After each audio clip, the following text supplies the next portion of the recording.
बिस्मिल्लाहिर्रहमानिर्रहीम। अस्सलाम वालेकुम नादरीन, आप यूट्यूब चैनल देख रहे हैं। मैं इमरान खान हूँ। पिछले वीलॉग में हमने बात की थी अदालत के अंदर जो कार्रवाई हुई उसके हवाले से, और बहुत सारी खबरें ऐसी थी जो मिस हो गई। तो हम उस तरफ आ जाते हैं। इमरान खान साहब ने एक स्टेटमेंट जारी किया और जेल से उनका स्टेटमेंट आया।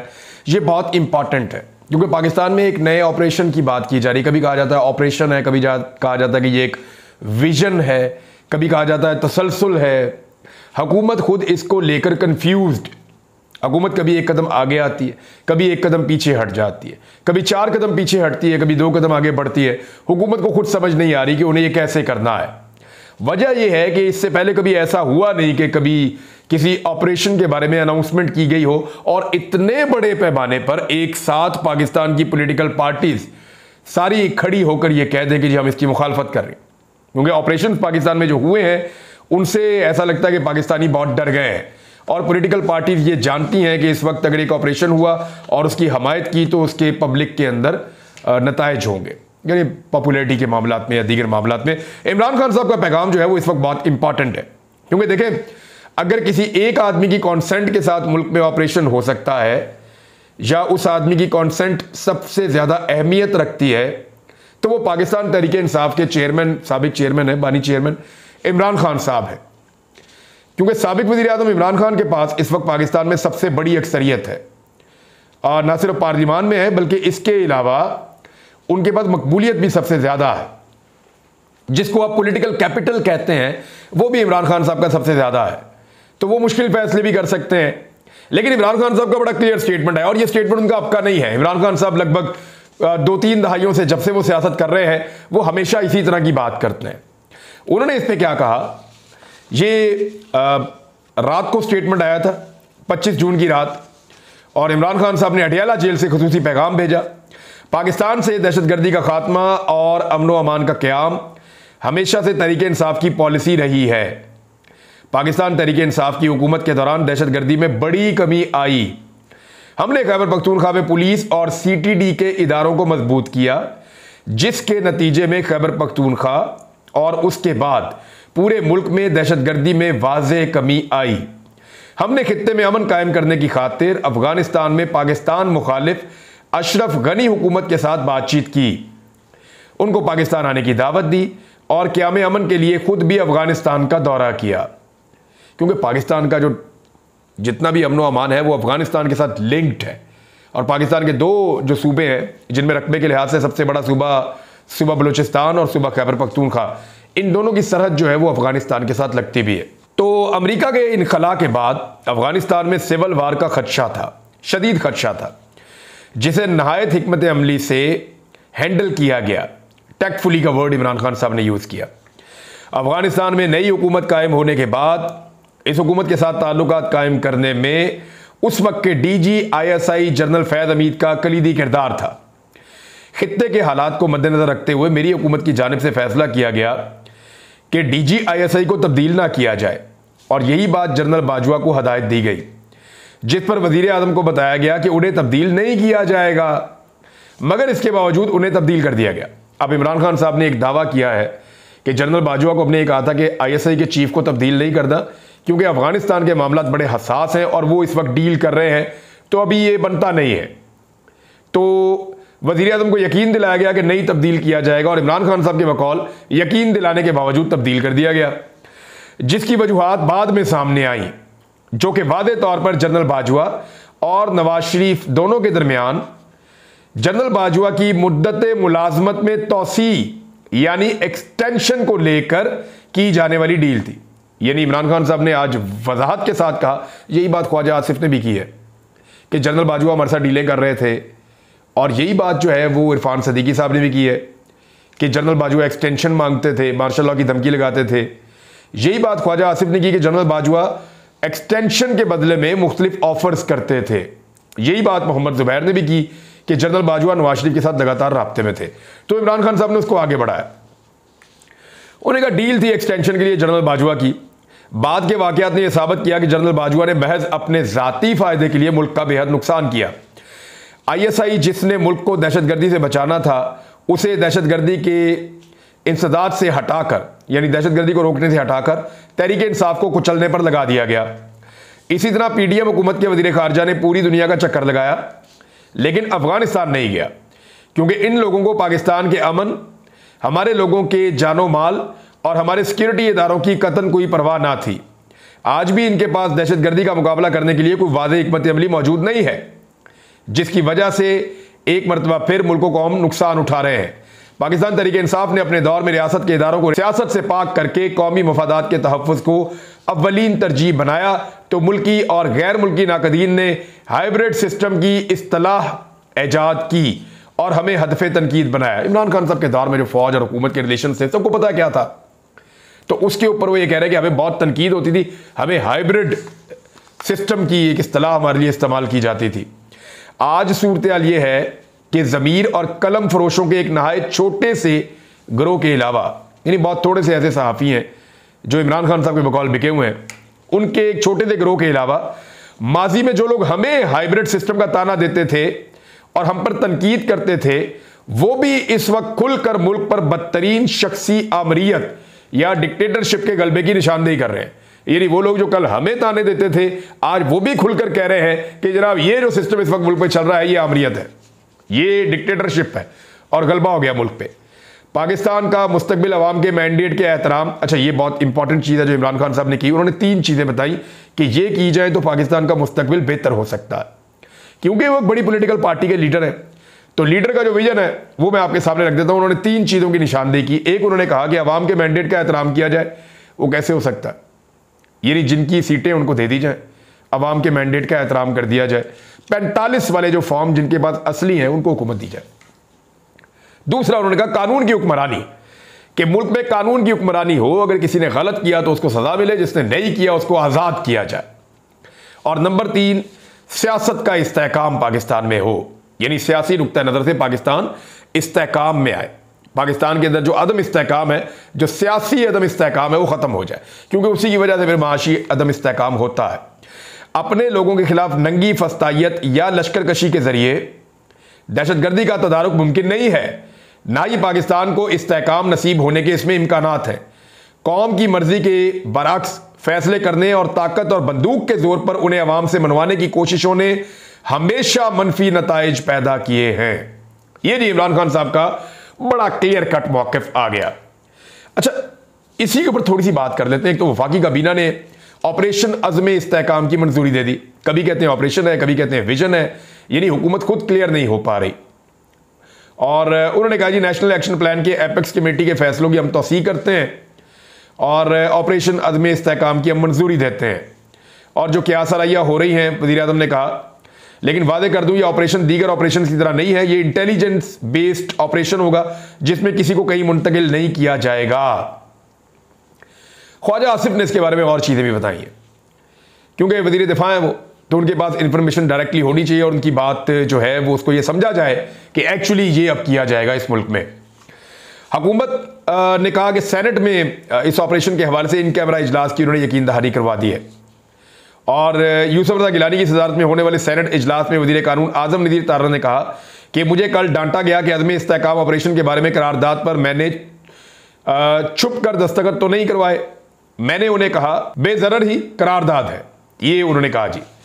फिर उन्होंने कहा जी कि इन कैमरा बहस करवाई जाएगी और इसके बाद ऑपरेशन शुरू होगा, ये यकीन दहानी करवा दी गई। वज़ीर दिफा ने कहा कि अज़्म इस्तेहकाम ऑपरेशन की ज़्यादातर कार्रवाइयाँ खैबर पख्तूनख्वा और बलूचिस्तान में होंगी। अच्छा, ज़्यादातर स्टेटमेंट भी इन्हीं 2 सूबों से जो सियासी जमातें ताल्लुक़ रखती हैं उनकी जानिब से आ रहे हैं। फजलुर रहमान बिल्कुल क्लियर कट इसके खिलाफ खड़े हो गए, ANP क्लियर कट इसके खिलाफ खड़ी हो गई, जमात इस्लामी वो भी खिलाफ आ गई, पाकिस्तान तहरीक इंसाफ वो भी खिलाफ आ गई, महमूद खान अचकज़ई वो भी खिलाफ आ गए, दीगर जो बलोच पॉलिटिकल पार्टीज हैं वो भी इसके खिलाफ बात करिए। छोटी पार्टीज बाकी जो है उनका मैं नाम नहीं ले रहा, लेकिन ख्वाजा आसिफ ने कहा कि दहशतगर्दी की एक लहर है जो बढ़ी हुई है, लिहाजा इस ऑपरेशन में सबको सपोर्ट करना चाहिए। और वो ये भी कहते हैं कि दहशतगर्दों को माफ़ी देने का फैसला सिविल क़यादत ने पहले किया था, इमरान खान साहब पे उन्होंने डाल दिया। और इसमें कुछ ट्वीट कुछ लोगों ने किए जिसपे फवाद चौधरी साहब ने बड़ी क्लैरिटी के साथ बताया कि एक्चुअली ये प्रॉब्लम आया था जब अफगानिस्तान से अमेरिका का इनखला हुआ, तो अफगान गवर्नमेंट ने कहा था कि आपके जो लोग यहाँ पे ऑपरेशंस की वजह से आ गए थे वो लोग अब पाकिस्तान वापस जाना चाहते हैं, उनमें ज़्यादातर फैमिलीज हैं, ख़वातीन हैं, बच्चे हैं और बूढ़े लोग भी हैं, लेकिन उनके साथ अब मुसल्लह लोग भी थे जो तहरीक तालिबान पाकिस्तान के थे। तो उसमें कुछ तजावीज़ हुकूमत दे रही थी और अभी इस पर काम हो रहा था, सिर्फ खवातीन और बच्चों को आने की इजाज़त दी गई थी, तो उस वक्त फवाद चौधरी के बकौल उनकी हुकूमत ही ख़त्म हो गई। वो इस मामले को अभी देख रहे थे, अफगानिस्तान के साथ और बाकी लोगों के साथ अभी इस सारे मामले में एंगेज थे कि हुकूमत ख़त्म हो गई और फिर मामला पीडीएम पे पड़ गया। पीडीएम ने इस पर तवज्जो नहीं दी, फिर जो हुआ वो आपके सामने है। ये फवाद चौधरी साहब का इस पर मौक़िफ़ है। ख्वाजा आसिफ साहब ने एक तरफ तो वो एक नए ऑपरेशन की अनाउंसमेंट कर रहे हैं, लेकिन जिस वक्त नए ऑपरेशन की अनाउंसमेंट कर रहे हैं उसी वक्त वजीर दिफा कह रहे हैं कि फौज ने डॉलरों के एवज रूस के खिलाफ जंग लड़ी। अमेरिका ने पैसे ऑफर किए तो हमने कहा ये तो पीनट्स हैं, थोड़े हैं। फिर उन्होंने हमारी ज्यादा बोली लगाई तो हमने रूस के खिलाफ जंग में शामिल हो गए। एक तरफ ख्वाजा आसिफ आपका वजीर दिफा एक नए ऑपरेशन की लॉन्च का ऐलान कर रहा है और साथ ये भी बता रहा है कि माजी में हमारी फौज ने अमरीकी डॉलर लेकर ऑपरेशन किए हैं या अमरीकी लड़ाइयों को लड़ा है। तो ये आपका वजीर दिफा है। अब आप अंदाजा कर लीजिए कि कितनी संजीदगी के साथ ये इन मामलों को देखना चाहता है। मुगीस अली साहब हैं जी, जर्नलिस्ट, इन्होंने बड़ा अच्छा एक पॉइंट ऑफ व्यू रखा है और एक बड़ा अहम नुक्ता इन्होंने उठाया। इन्होंने कहा कि वफाकी काबीना इजलास के एलामिया में अहम तब्दीली, विजन अज़्म इस्तेहकाम की टर्म का इस्तेमाल और मंजूरी। इससे कबल 22 जून को एपेक्स कमेटी के एलामिये में ऑपरेशन अज़्म इस्तेहकाम का लफ्ज़ इस्तेमाल किया गया था और मंजूरी दी गई थी।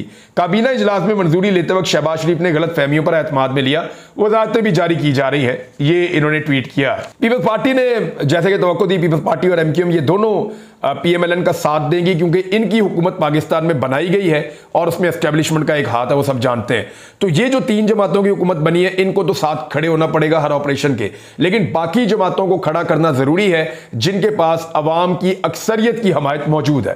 पाकिस्तान तहरीक इंसाफ ने कैटेगोरिकली इनकार कर दिया है, यानी इसमें बैरिस्टर गौहर ने मीडिया से बातचीत की, उनके अलावा जो है वो सेक्रेटरी जनरल जो पार्टी के हैं उमर अयूब साहब ने, इन दोनों ने बात की। इन्होंने कहा जी इमरान खान के विजन की रोशनी में तहरीक इंसाफ किसी भी किस्म के मिलिट्री ऑपरेशन को मुस्तरद करती है और शदीद मुखालफत की पाकिस्तान तहरीक इंसाफ ने किसी भी ऑपरेशन की। वो ये कह रहे हैं ये मुल्क इस्तेहकाम के लिए किसी ऑपरेशन का मुतहम्मिल नहीं हो सकता। अली अमीन गंडापुर ने या खैबर पख्तूनख्वा में 2 बड़े फैसले किए गए हैं। पहला फैसला यह है कि एक कबाइल का अमन जरगा बुलाया जाएगा और यह अमन जरगा आज बुलाया जाएगा, दोपहर 3 बजे के आसपास का टाइम है। रिंग रोड के करीब, पेशावर रिंग रोड के करीब वहां पे एक जगह है, वहां पे ये अमन जरगा होगा, उसमें सबको दावत दी गई है। तो देखते हैं कि अमन जरगे का नतीजा क्या आता है। और उसके बाद वजीर आला खैबर पख्तूनख्वा ने ऑल पार्टीज कॉन्फ्रेंस बुलाने का भी फैसला किया है। खैबर पख्तूनख्वा की हुकूमत उसको होस्ट करेगी अब तक की इतलात के मुताबिक। तो ऑपरेशन करना उतना आसान नहीं रहेगा इस हुकूमत के लिए जितना माजी में कंसेंसस बन जाता था। दूसरी जानिब पाकिस्तान तहरीक इंसाफ और सुन्नी इत्तेहाद कौंसिल, आप एक ही समझ लें आप, इन्होंने बड़े पैमाने पर एहतजाज का फैसला किया। इनके 172 लोग इकट्ठे हुए और ये वो लोग हैं जिनमें से फार्म 45 वाले तो सारे ही हैं, लेकिन कुछ ऐसे हैं जो जीत कर असेंबली में पहुंच गए और कुछ को जो है वो हरवा दिया गया। तो क्योंकि पाकिस्तान तहरीक इंसाफ का दावा है कि उनके 180 से जायद लोग कामयाब हुए थे, 179 का फिगर तो हमने पहले दिन आपको दिया था जो आगे चल रहे थे, तो उनमें से 172 अराकीन शरीक हुए। रहनुमाओं ने मौक़िफ़ इख्तियार किया कि पार्लिमानी पार्टी मुकम्मल है और उम्मीद जाहिर की कि ट्रिब्यूनल से भी हमारे हक में फैसले आएंगे। तो हम 172 लोग एक्चुअली पार्लियामेंटेरियंस हैं और जब हम असेंबली में पहुंचेंगे हमारे साथ हमारी अगर मखसूस नशिस्तें होंगी तो 2/3 अक्सरियत हम इंजॉय करेंगे, उनको यह लगता है। और उन्होंने एहतजाज का फैसला किया, मुतफ़िका तौर पे फैसला किया कि जाली फार्म 47 वाले किसी उम्मीदवार को तस्लीम नहीं करते और पार्लियामेंट के बाहर और अंदर सख्त एहतजाज का फैसला किया जा रहा है। इमरान खान साहब नाज़रीन इस वक्त जिस एक केस के अंदर मौजूद है ना जेल में, बाकी सारे केसेस में बाहर आ गए हैं, वो है उनका उनकी बीवी के साथ निकाह, यानी अपनी बीवी से शादी करने के मामले में दोनों मियाँ बीवी इस वक्त जेल में। और इसके ऊपर फैसला महफूज हो गया क्योंकि सज़ा मअतली का और इसके अंदर बाहर आने के लिए इमरान खान साहब को जो सहूलत चाहिए उसका फैसला महफूज हो गया। जितने वकला हैं वो सारे ये कह रहे थे कि इमरान खान के हक में फैसला आएगा। अगर ये महफूज फैसला सुनाया जाता है और इमरान खान साहब के हक में आता है तो फिर उनको किस केस में अंदर रखा जा सकता है, ये बड़ा सवाल है। क्योंकि बुशरा बीबी तो फौरी तौर पर रिहा हो जाएगी, उन पर एक यही केस है। इमरान खान साहब का मामला यहां फंस जाएगा कि उनको फिर 9 मई में या किसी और मुकदमे में अंदर रखने की कोशिश की जाएगी, जैसा कि शाह महमूद कुरैशी को अंदर रखने की कोशिश की गई है या अभी तक अंदर रखा हुआ है। जितने बड़े मुकदमात हैं वो ऑलमोस्ट सारे के सारे खत्म हो गए हैं। अब तो सिर्फ जो है वो हाथी निकल गया और पूंछल रह गई, और वो भी निकल जाएगी। नाज़रीन, मरियम नवाज ने एक वादा किया था और ये उनका एक बहुत पुराना वादा था। मरियम नवाज ने कहा था 2019 में इमरान खान साहब को टॉन्ट करते हुए, उन्होंने कहा हम IMF के पास नहीं जाएंगे, IMF को यहां बुलाकर पाकिस्तान उसके हवाले करेंगे। और आज शहबाज शरीफ साहब ने वो वादा भी पूरा कर दिया। बिलावल भुट्टो जरदारी उस दौर में चीख चीख के, गला फाड़ फाड़ के बोल रहे थे PTI-IMF, PTI-IMF, यानी PTI के साथ आगे IMF लगा देते थे और वो गंदा कर रहे थे कि IMF का मुआहदा फाड़ दो, फेंक दो, जला दो, इस तरह की बातें करते थे। एहसन इकबाल, बाकी सारे ये बड़ी लंबी लंबी छलांगे मारते थे सारे। अब इनकी हालत और दुर्गत ये बनी हुई है कि शहबाज शरीफ जो इनका वज़ीर आज़म है वो खुद ये एडमिट कर रहा है, और मरियम नवाज ने अपना 2019 का वादा पूरा करते हुए 2024 के बजट को ऐसा बनवाया कि शहबाज शरीफ ने कहा कि हमें IMF के साथ मिलकर बजट बनाना पड़ा। देखिए, कभी आदमी कोई बात बोलता है, कोई बड़ा बोल बोलता है और कैसे वो उसके सामने आता है। अब देखें, जो जो इन्होंने गड्ढा खोदा उस हर गड्ढे के अंदर ये खुद गिर रहे हैं और पाकिस्तान को नुकसान हो रहा है, इनका तो कोई नुकसान नहीं है। बहरहाल IMF जीत गया, पार्लियामेंट हार गई। पार्लियामेंट ने बहुत सारी तजावीज़ दी लेकिन बात मानी नहीं गई। जो IMF का वज़ीर ख़जाना है उन्होंने कहा कि कोशिश होगी कि अगले IMF प्रोग्राम को आखिरी बनाएं। अभी ये वाला नहीं, इसके बाद एक और प्रोग्राम है उनका, एक और IMF का प्रोग्राम लेना है, वो हमारा बजट बनाते जाएंगे अगले कई सालों तक। लिहाजा पार्लियामेंट हार गई, पाकिस्तानी हार गए, IMF जीत गई। जो IMF ने चाहा वैसा उन्होंने कर लिया पाकिस्तान में। नाज़रीन, इमरान खान साहब के खिलाफ एक के बाद एक आदमी लॉन्च किया जाता है, लेकिन जो भी लॉन्च होता है, क्योंकि इस वक्त इमरान खान साहब का पब्लिक के अंदर डंका बज रहा है और लोग उनको डंके की चोट पर सपोर्ट कर रहे हैं, तो पाकिस्तानियों की सपोर्ट इमरान खान और उनके नैरेटिव के साथ है। तो ऐसे में जो भी आदमी लॉन्च किया जाता है वो बेचारा डूब ही जाता है। मैंने तो यही देखा है। अभी एक और शख्स जो है उसको लॉन्च किया गया, मैं नाम भी नहीं लेना चाहता, कुछ कहना भी नहीं चाहता, लेकिन सिर्फ एक जुमला है कि जो शख्स दूसरों को जाहिल समझे ना और जाहिल पुकारता फिरे, वो खुद कभी आलम नहीं हो सकता। मुझे इस बात का यकीन नहीं है। अब तक के लिए इतना ही। अपना ख्याल रखिएगा, अपने इस चैनल का भी। अल्लाह हाफ़िज़।